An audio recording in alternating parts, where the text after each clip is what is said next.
Me gustaría decir que con todos los compañeros que han estado hablando y que han estado precediendo el diálogo, es difícil añadir muchas cosas, por eso voy a centrarme en un tema muy concreto que ahora os comentaré.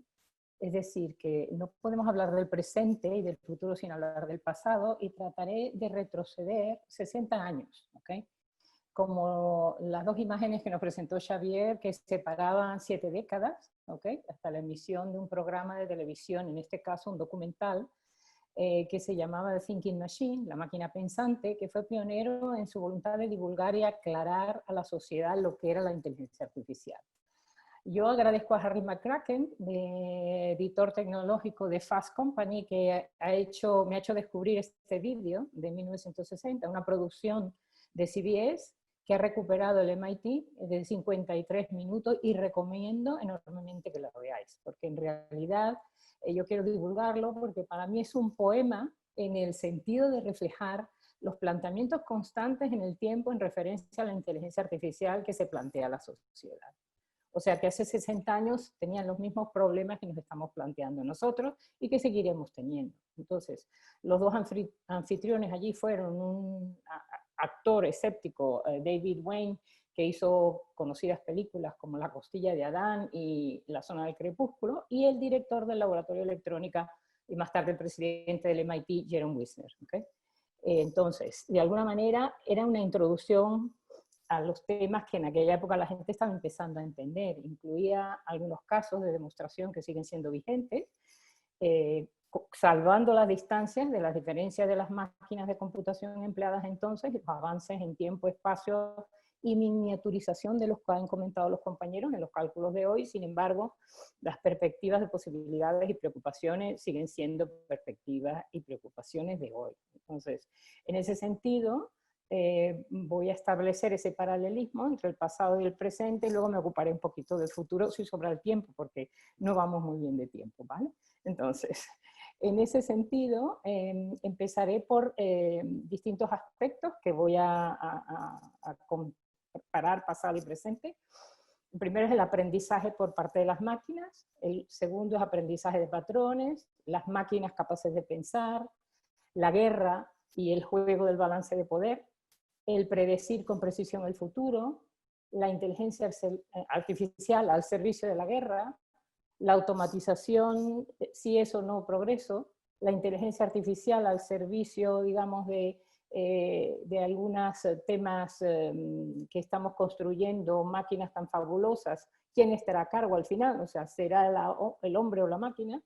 La automatización en el sentido, bueno, de conocimiento adquirido versus heredado, a nivel también no automatización, sino nuestros procesos de aprendizaje, más allá de la singularity que hay, si es que había algo, y la interdisciplinaridad y educación y talento como punto importante. Y para terminar, un poco de sostenibilidad y coronavirus, y qué es lo que ha hecho nuestra compañía como una compañía que lleva 32 años ya dentro de la inteligencia artificial. Eso es un poco el recorrido, para terminar un poco con la filosofía de Kei-Fu Lee, que es un especialista que se formó en Carnegie Mellon, pero que ha sido el artífice de la inteligencia artificial y su apogeo en los últimos años en China, y que tiene un libro maravilloso que yo recomiendo, de las superpotencias, Estados Unidos y China, y que, bueno, hay algunos de sus pensamientos que si da tiempo terminaré hablando de futuro. Entonces, en relación al aprendizaje por parte de las máquinas, bueno, se acuñó el término de Machine Learning entonces por Arthur Samuel, que fue el primero que intentó utilizar el aprendizaje de juegos para, digamos, utilizar técnicas y crear nuevas técnicas de inteligencia artificial.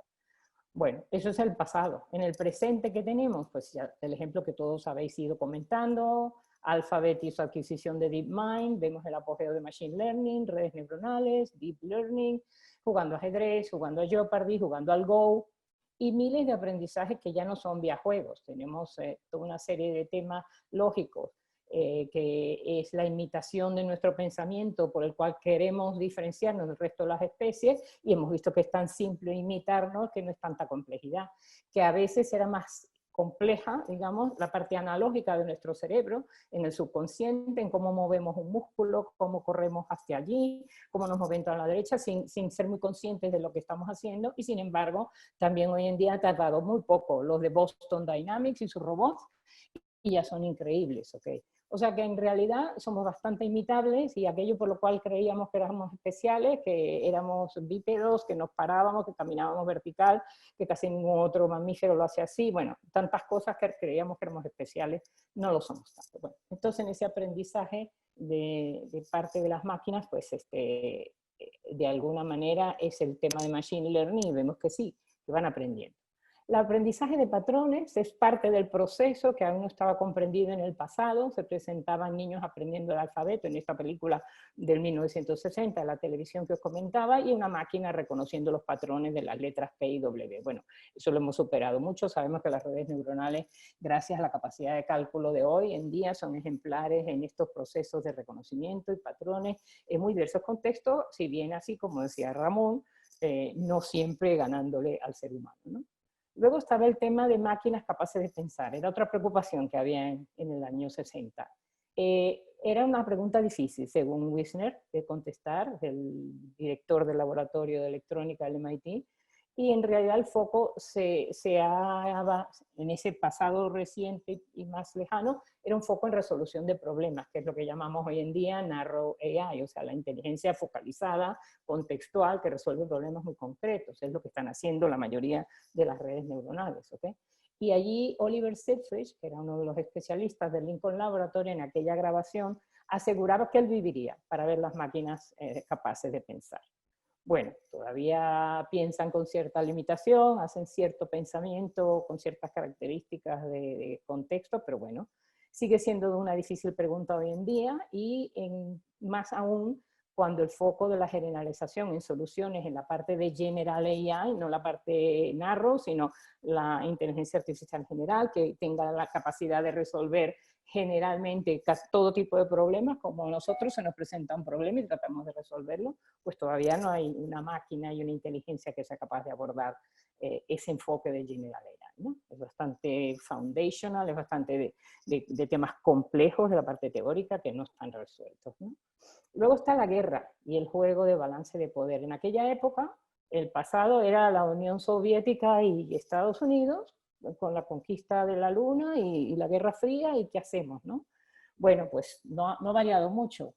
Al día de hoy es China y Estados Unidos con la conquista del espacio más allá de Marte, y con el tema de quién va a ser el superpower de inteligencia artificial. Bueno, a lo que vemos al día de hoy está haciéndolo China, no porque tenga capacidades superiores a Estados Unidos, sino porque tiene una capacidad de hardware y de datos y la población que tiene, que no es comparable con ninguno otro, y con lo cual pues todas las técnicas de inteligencia artificial, de machine learning, de testing con rapidez de respuesta, de adquisición, pues es superior a cualquier otro país en este momento. Entonces esa preponderancia la tiene. Tenemos también una manera de crear empresas que como las llama Kim Fu Lee, las llama los gladiadores, muy distintas de como nosotros creamos empresas en el mundo occidental, muy diferentes. No vamos a entrar en ese tema porque eso es discusión larga, pero es interesante que es una filosofía diferente. Igual que nosotros pensamos que eran copiar lo que hacían, para ellos es una filosofía basada en Confucio.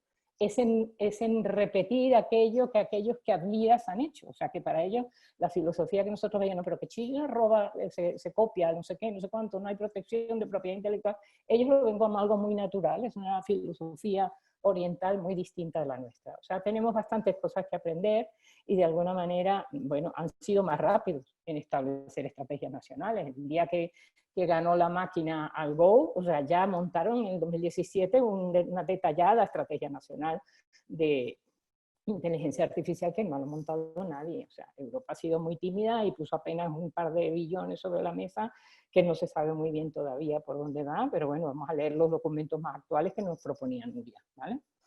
Entonces, tenemos el otro punto, predecir con precisión de futuro. En aquella época, en el 60, era imposible, o sea, era imposible prever que se podía predecir futuro, y se consideraba una tarea imposible. Hoy todavía lo consideramos una tarea imposible. Predecir con precisión el futuro es algo que no está al abasto, ¿no? es difícil, o sea, es complejo, ¿ok? Lo que podemos poner son trends de futuro, o sea, cuáles son, entonces allí pues citaré a Rohit Bhargava es un curator de lo no obvio, y luego yo os comentaré algunas cositas si nos da tiempo de entrar al futuro, ¿ok?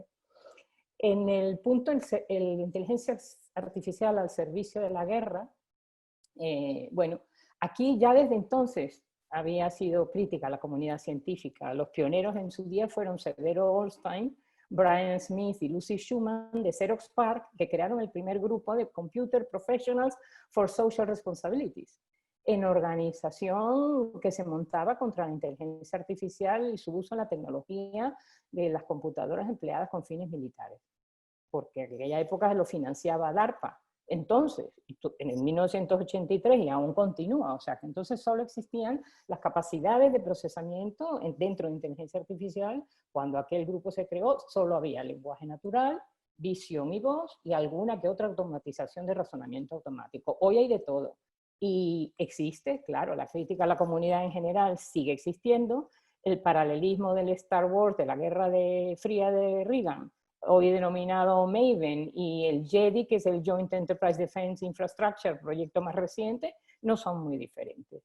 Y las armas atómicas y drones autónomos están a la vuelta de la esquina, y los empleados de Google protestaron la firma de contratos de apoyo al gobierno ante estos usos en estos sistemas de inteligencia artificial de usos militares. O sea que ya no solamente Google lo han secundado un montón, digamos, de multinacionales tecnológicas que sus empleados se han negado a que se firmen contratos de esa naturaleza. O sea que, de alguna manera, hay una cierta conciencia social de lo que nos comentaba nuestro filósofo que inauguraba las charlas, que realmente pues, hay alguna respuesta de la sociedad que es importante notificar. ¿Esta automatización es progreso? Bueno, desde entonces en su día, desde el punto de vista de estar apoyando las revoluciones industriales, pues sí se consideraba que la inteligencia artificial estaba apoyando la automatización y apoyando el progreso, pero siempre hemos tenido los imitadores de los Luditis en el tema textil y la mala gestión de equidad social que se hizo en su día. No es que estaban destruyendo los telares por gusto, sino porque no se estaba gestionando bien. Pues aquí pasará lo mismo, podrán destruir robots, podrán destruir programas si no tomamos la molestia de hacer las cosas con la cura y el cuidado necesario desde el punto de vista ético, que se ha estado hablando a lo largo de la mañana, y responsabilidad social, como también comentaba Nuria, ¿no? Entonces, hoy en día que las críticas están posicionadas en automatizar procesos fallidos, no forman parte del progreso esto. Y Lucy Schumann, una de las que pionera en aquella protesta en Xerox PARC, comentaba hace unos años la noción de que estos sistemas que son infalibles es una falacia. Es decir, ponía el ejemplo que me gusta traer a veces, no sé si soy repetitiva en algunas conferencias, pero es que me parece tan impactante que lo repito. Desde el 2006 al 2014, cerca de 75% de personas que el ejército de Estados Unidos mató en Pakistán no sabíamos quiénes eran. El 20% fueron identificados como mujeres y niños, y por tanto civiles.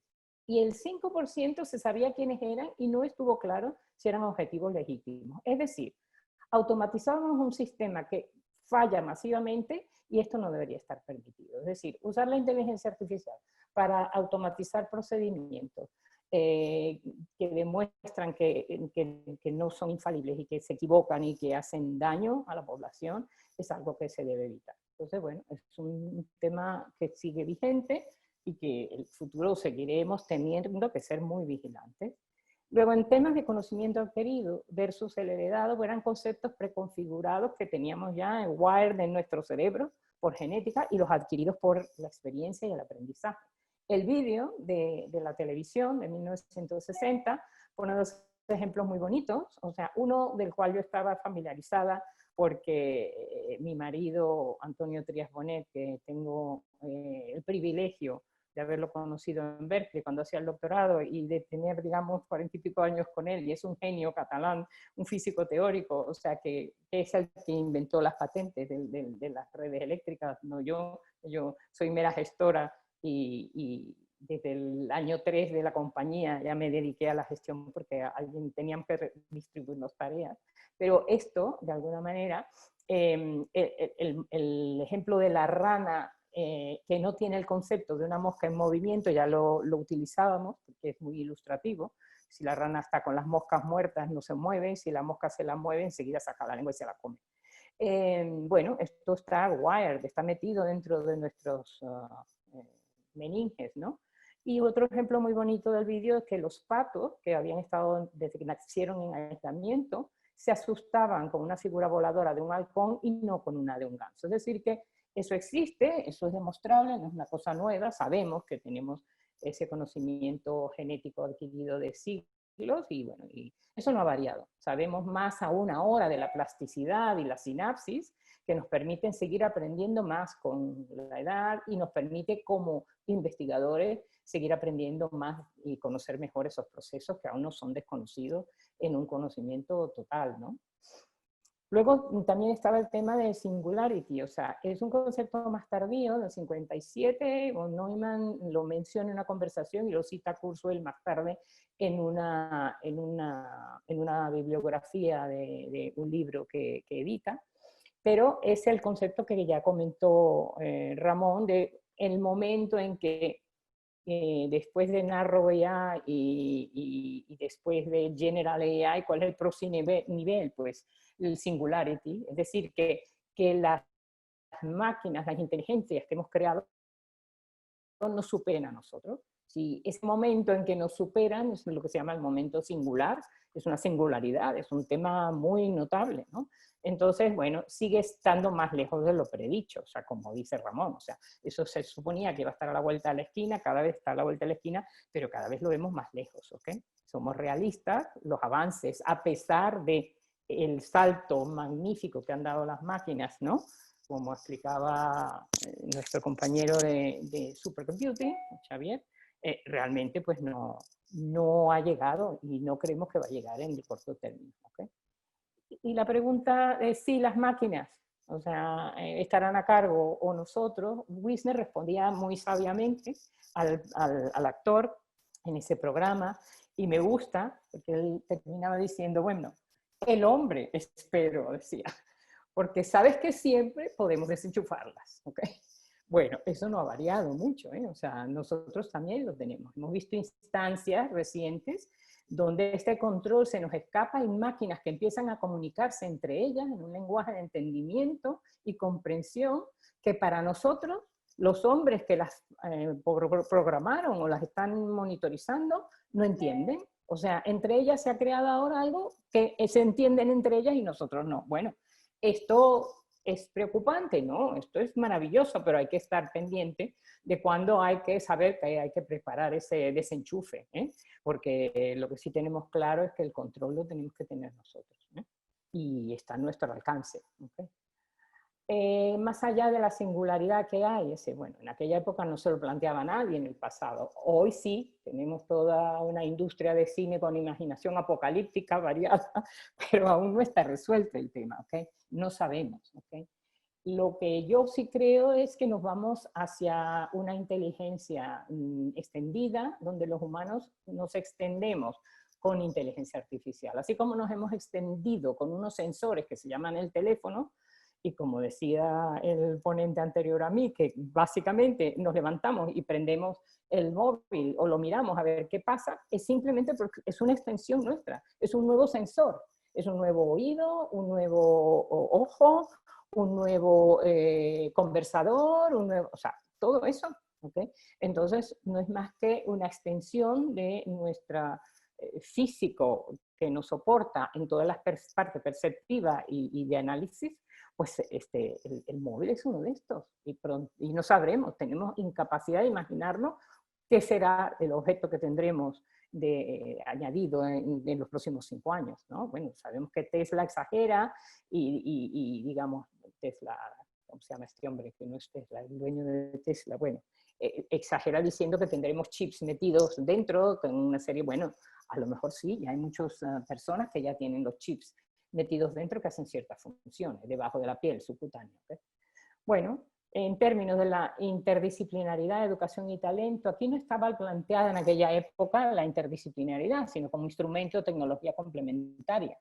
La sustitución del mundo laboral no se estaba viendo más que como un mal, igual que en el tema textil y los lubritis, pero eso, como decía Marcel, no ha pasado, ¿no? Entonces yo creo que el reemplazo se sustituye por nuevas oportunidades y por modificaciones en la sociedad que lo va absorbiendo y tiene capacidad de adaptación. Sí que es verdad que el turno de modificación de las universidades, y porque estamos en una, lo menciono, ha llegado. Tienen que hacer grandes cambios. O sea, por ejemplo, a mí me gusta un ejemplo bonito de AT&T, que cuando tuvo que hacer su transformación con la modificación estructural que sufrió el sector de telecomunicaciones y tuvo que actualizar a todos sus ingenieros, no consiguió respuesta por parte de las magníficas universidades que había en Estados Unidos y tuvo que crearse cursos que duraran menos de 10 semanas y que se produjeran en menos de 4 semanas, y no fue la universidad quien le pudo dar esa respuesta porque las instituciones universitarias no se adaptan a cortos tiempos. Y en aquella época fue Coursera de turno con los cuales hicieron los acuerdos, y gracias a eso AT&T hizo una gran transformación y reformulación de lo que es un retraining bien hecho a toda esa estructura de ingeniería y de su masa laboral. Bueno, eso lo están haciendo muchas empresas hoy en día, pero requerimos que la universidad sea más activa. La convergencia también es indispensable, la interdisciplinaridad hoy en día no es una necesidad, es una realidad. La inteligencia artificial está en las fronteras de todas esas disciplinas que se comentaron antes, de blockchain, de Internet of Things, de quantum physics, de quantum computing. O sea, miren, quantum computing nos está generando nuevos mecanismos criptográficos que sean un poco más sólidos, ¿no? Que la estructura histórica de RCA, que eventualmente se va a romper cuando se puedan factorizar números enteros suficientemente grandes. O sea que estamos muy frágiles en el posicionamiento de la seguridad de Internet y de todo lo que hacemos. Bueno, pues todos esos temas son convergencia de disciplinas que son importantes, y cada vez habrá progresivamente más necesidades de los modelos interdisciplinarios, y en el centro siempre estará problem solving competencies. Para el talento siempre será eso, ¿no? Y ¿cómo voy de tiempo, por favor? Bueno, ya llevas 20 minutos. Si puedes intentar sintetizar lo que te quedaba. Bueno, rápidamente. ¿Más? Mira, en el COVID-19 no voy a entrar, ya sabéis cuál es el apoyo de la Unión Europea y que se ha centrado en implantar tecnologías innovadoras, donde la inteligencia artificial es una parte central. De nuestra empresa nos hemos dedicado siempre a problem solving, modeling de sistemas físicos, hemos trabajado satisfactoriamente con NASA, con la adaptación de estas tecnologías que hicimos para las redes eléctricas de alta tensión, bajamos a media tensión, a baja tensión, a distribución y después a circuitos pequeños, y estamos trabajando con los sistemas aeroespaciales con NASA. Luego la parte, digamos, bancaria, pues hemos hecho un montón. Yo creo que nuestra utilización de inteligencia artificial en el tema de anti-money laundering, de detección, de trabajo con grandes cantidades de datos en las transacciones bancarias y detectar patrones de potencialidad de ser una transacción, digamos, de blanqueo de capital, es uno de los éxitos con los que estamos en muchos bancos, y bueno, estamos tratando de, digamos, utilizar la mezcla de modelos físicos y matemáticos con inteligencia artificial. O sea, es más, no una democratización de la inteligencia artificial, sino una traje a medida de temas un poco más complejos que requieren no solamente inteligencia artificial básica o las tecnologías que se han democratizado, ¿no? Que básicamente hoy en día pues, son todas las masivas de redes neuronales, de deep learning, de adversarial networks, todas estas tecnologías más modernas, pero nosotros le damos la función del modelo físico del sistema que analizamos una importancia muy grande. Por eso para nosotros el talento lo buscamos en doctores en física, doctores en física teórica, física experimental, que son altamente interdisciplinarios, que han tenido la preocupación de querer entender el universo, que están fácilmente familiarizados, digamos, con modelización, simulación, y de alguna manera pues son recursos que inmediatamente son productivos, ¿no? Y con esto pues termino porque no me da tiempo de hablar de futuro, pero bueno, será un objetivo para otra ocasión. Gracias. Y tanto gracias a ti, Regina, ha sido fantástico, para mí muy inspiradora tu charla, ver que ya hace tantos años ya se hablaba de cosas que están siendo realidades y otras que no se han cumplido. Muy interesante, de verdad. Hay poco tiempo, pero sí que te traslado un par de preguntas para que, si puede ser en muy poco tiempo, también las respondas. Un comentario sobre el tema que has comentado, ¿no? De que siempre tendremos el control los humanos mediante el desenchufe, digamos. Pregunta a alguien, ¿qué opinas de lo que afirma Stuart Russell, que si hay una superinteligencia artificial, ella misma tomará medidas para evitar esa desconexión, digamos, ¿no? ¿Tienes una opinión sobre esto? Bueno, ese es el dilema, ¿ok? Que no tiene respuesta. O sea, nosotros no sabemos hasta qué punto podremos tener el control, ¿no? Yo por eso ponía ese ejemplo de esos ordenadores que empezaron a hablar entre sí, en un idioma que se estaban entendiendo ellos y no estábamos los humanos comprendiéndolo, ¿no? Bueno, yo creo que si tomamos medidas en las programaciones explícitamente para tratar de evitar eso, o sea, podremos. ¿Seremos capaces de hacerlo? Pues dependerá de lo competentes que seamos. Porque yo creo que sí que tenemos que tener el control. Otra alternativa es ser más abierto, decir, bueno, nosotros no somos más que un medio biológico, podemos ser extinguibles en el sentido de la propagación de conocimiento y de inteligencia en el universo, y ya nos moriremos, y serán las máquinas estas las que determinarán cómo seguir. Pero bueno, o sea, es otra manera, una filosofía de verlo. Entonces, darles libertad, pues también es una opción. Está claro. Y la última pregunta o comentario, de hecho, enlaza con lo que tú has acabado, sobre el talento. ¿Has visto una evolución en cuanto al talento femenino, digamos, en este campo de la inteligencia artificial? ¿Hay alguna evolución en positivo, si es que la hay? Mira, es un tema interesante que me estás preguntando porque nosotros hemos creado esta plaquita que dice aquí Women Angels for STEAM, Sí. una agrupación de mujeres Business Angels, ya somos 110 mujeres que estamos desenterrando capital inexistente en el mundo de inversión de capital en startups. Estamos analizando esta pregunta que me estás haciendo, puesto que nuestro objetivo es invertir en mujeres que lideren esas emprendedurías y solamente en el tema tecnológico. Estamos viendo muchísimas mujeres aparecer en el sector, no tantas en el tema de inteligencia artificial en forma directa, pero sí muchas en forma indirecta. Es decir, que están en el sector salud, pero están utilizando tecnología o de ellas creada específicamente para el gadget, digamos, médico que se han imaginado, o en contratación con la universidad y algunas capacidades de explotación de propiedad intelectual, y otras con creación propia, digamos, dentro, con recursos de inteligencia artificial de desarrolladores. Ya sabemos por los índices de inscripción en las universidades que son bajas, que han ido a peor. Pero nosotros estamos tratando de convencer que a las mujeres de tempranos momentos que se puede hacer, que eso no es tan complejo y que pueden participar también en temas de inteligencia artificial sin ser ingenieras, que pueden participar en estos temas que hemos comentado hoy de la vigilancia filosófica de la ética, ¿ok? Que pueden ser auditoras de revisión, o sea, que no necesariamente si la ingeniería es algo que no te gusta porque estás inscrito a un tema cultural que todavía no nos hemos liberado, hay muchas alternativas. Entonces, estamos trabajando en ello.